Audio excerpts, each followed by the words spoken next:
केंद्र की मोदी सरकार 11 साल पूरा करने जा रही है। ये वक्त है समीक्षा की कि आखिर इन 11 सालों में प्रधानमंत्री नरेंद्र मोदी ने और मोदी सरकार ने जनता के लिए क्या क्या काम किए हैं, उनकी उपलब्धियां क्या क्या है। कई तरह की चीज़ें हैं जो लगातार चर्चा का विषय है कि आखिर प्रधानमंत्री नरेंद्र मोदी ने किसानों के लिए क्या किए, इसके अलावा आम लोगों के लिए, गरीबों के लिए, महिलाओं के लिए क्या क्या काम प्रधानमंत्री नरेंद्र मोदी और केंद्र की सरकार ने किए हैं। लेकिन जिस बात की चर्चा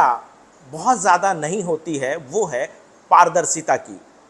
प्रधानमंत्री नरेंद्र मोदी ने पारदर्शिता के लिए एक ऐसा मुकाम हासिल किया है जिसकी समीक्षा करना बहुत ज़रूरी है। क्या आप जानते हैं कि 2014 से पहले क्या मनमोहन सरकार के मंत्रियों की कितनी संपत्ति है आप जान सकते थे? या क्या नरसिम्हा राव सरकार के वक्त में उनके मंत्रियों की संपत्ति क्या होती है, क्या रही है, उसके बारे में आपको जानकारी मिलती थी? ये एक ऐसा चीज़ है कि घर पर बैठकर लोग ये ज़रूर दिलचस्पी से ये सोचते होंगे उस वक्त कि आखिर ये जो मंत्री हैं वो कितने अमीर हैं, कितने गरीब हैं।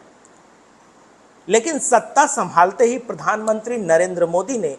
ये सुनिश्चित किया कि जनता के सामने ये साफ साफ आए कि उनके मंत्रिमंडल के जो सहयोगी हैं वो कितने अमीर हैं, कितने गरीब हैं, उनके पास क्या संपत्ति है, उनके पत्नी के पास क्या संपत्ति है, यह सुनिश्चित हो। यही वजह है कि 2014 से उन्होंने खुद अपने ही जो वेबसाइट है उस पर सभी मंत्रियों को कहा कि प्रधानमंत्री पीएम वेबसाइट पर अपनी संपत्ति का ब्यौरा दें। सबसे बड़ी बात है कि ये जो ब्यौरा है वो हर साल अपडेट किया जाता है, यानी कि आप ऐसा नहीं है कि आपने एक बार अपनी संपत्ति का ब्यौरा दे दिया और उसके बाद ना दें, यानी कि हर साल संपत्ति का ब्यौरा देना सुनिश्चित करना प्रधानमंत्री नरेंद्र मोदी ने किया। और उसके बाद से ही 2014 के बाद से ही प्रधानमंत्री नरेंद्र मोदी समेत उनके जितने भी मंत्री हुए वो सिलसिलेवार तरीके से उस वेबसाइट पर अपने संपत्ति का ब्यौरा देते रहे। देखिए, इससे पहले होता ये था कि जो नेता लोकसभा चुनाव या राज्यसभा चुनाव लड़ते थे वो इलेक्शन कमीशन में अपने संपत्ति का ब्यौरा देते रहते थे, यानी कि 5 साल में एक बार जनता को ये पता चल पाता था कि किस मंत्री, किस नेता की कितनी संपत्ति है। यानी कि 5 साल बाद अगर वो फिर से चुनाव लड़ रहे हैं तो फिर उनकी संपत्ति का तुलनात्मक अध्ययन किया जाता था कि क्या इनकी संपत्ति में बढ़ोतरी हुई है या कमी आई है। लेकिन इसको पूरी तरह से प्रधानमंत्री नरेंद्र मोदी ने बदला और सभी अपने मंत्रियों को हिदायत दी कि हर साल आप अपने संपत्ति का ब्यौरा, चल अचल संपत्ति का ब्यौरा इस वेबसाइट में डालें, यानी कि हर साल आपको ये पता चल जा रहा होगा कि जो मोदी मंत्रिमंडल में जो मंत्री हैं उनके एक साल में कितनी बढ़ोतरी हुई है या उनके संपत्ति का ब्यौरा क्या है। और बहुत ही आसान ये कह सकते हैं कि काम है।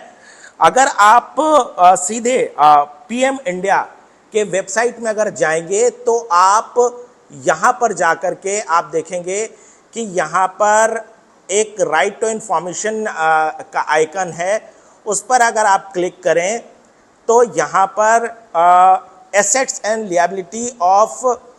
यूनियन काउंसिल ऑफ मिनिस्टर, यहाँ पर आप क्लिक करेंगे तो यहाँ पर सारी जानकारी आपको हर साल, यानी कि देखिए इसकी शुरुआत 2014 से हुई और उसके बाद हर साल संपत्ति का ब्यौरा मंत्री इस पर देते हैं। यानी कि आप हर साल उस वेबसाइट पे जाकर के आप ये चेक कर सकते हैं कि किस मंत्री की कितनी संपत्ति है। और अगर आपने किसी मंत्री का जानना है कि पिछले एक साल में उनकी संपत्ति में कितनी बढ़ोतरी हुई है या उसमें कमी आई है, तो आप पिछले साल के डेटा को जाकर आप देख सकते हैं और वहाँ पर आप देख सकते हैं कि अगर पिछले साल अमुक मंत्री की संपत्ति 1 करोड़ थी, तो अभी अगर 1.5 करोड़ हो गई है तो इसका मतलब है कि 50 लाख की संपत्ति में बढ़ोतरी हुई है। ये अपने आप में ये बताता है कि किस तरीके से प्रधानमंत्री नरेंद्र मोदी ने अपने गवर्नेंस में पारदर्शिता को लाने के लिए काम किए हैं। लगातार प्रधानमंत्री नरेंद्र मोदी इस बात पर जोर देते हैं कि अगर शुचिता के लिए, गवर्नेंस के लिए अगर शुरुआत करनी है तो शुरुआत फिर अपने मंत्रिमंडल से ही किया जाए, क्योंकि जब गुड गवर्नेंस की बात की जाती है, प्रधानमंत्री नरेंद्र मोदी का फोकस गुड गवर्नेंस में रहा है, तो इसकी शुरुआत खुद मंत्रिमंडल के सहयोगी से की जाए तो ज़्यादा बेहतर है। और ये अपने आप में बहुत बड़ी बात कही जा सकती है, क्योंकि इससे आपको ये पता चल जाएगा कि मोदी मंत्रिमंडल के जो सहयोगी हैं उनके संपत्ति में कितनी बढ़ोतरी। और आपको बताऊं कि इस वेबसाइट में अगर आप देखेंगे तो प्रधानमंत्री नरेंद्र मोदी हर साल अपनी संपत्ति का ब्यौरा भी देते हैं। इसके अलावा जो भी उनके मंत्रिमंडल में जो सहयोगी हैं वो भी हर साल उस पर अपडेट कराते रहते हैं। और इस पे न केवल मंत्री बल्कि उनके जो पत्नी हैं उनके भी संपत्ति का ब्यौरा जो है इस पर दिया जाता है। और इससे आप जान सकते हैं कि उनकी संपत्ति कितनी है। जाहिर सी बात है, यहाँ हम ये बताना नहीं चाहते कि उनकी कितनी संपत्ति है। या आप उस वेबसाइट पे जा कर के आप जान सकते हैं, क्योंकि सभी के लिए सार्वजनिक वेबसाइट है और वहाँ जाकर आप क्लिक करेंगे तो आपको पता चल जाएगा कि नितिन गडकरी जो कि मंत्री हैं उनकी कितनी संपत्ति है, या पीयूष गोयल उनकी संपत्ति कितनी है, अमित शाह गृह मंत्री की संपत्ति कितनी है, वो आप सभी जान सकते हैं। और ये सहूलियत जो है खुद प्रधानमंत्री नरेंद्र मोदी ने लोगों के लिए दी है कि आप जानिए अपने मंत्रियों की संपत्ति के बारे में, आप जानिए अपने जो मंत्री हैं, हमारे मंत्री हैं। ये एक बहुत बड़ी बात है, क्योंकि कामकाज की समीक्षा लगातार होती है कि प्रधानमंत्री नरेंद्र मोदी ने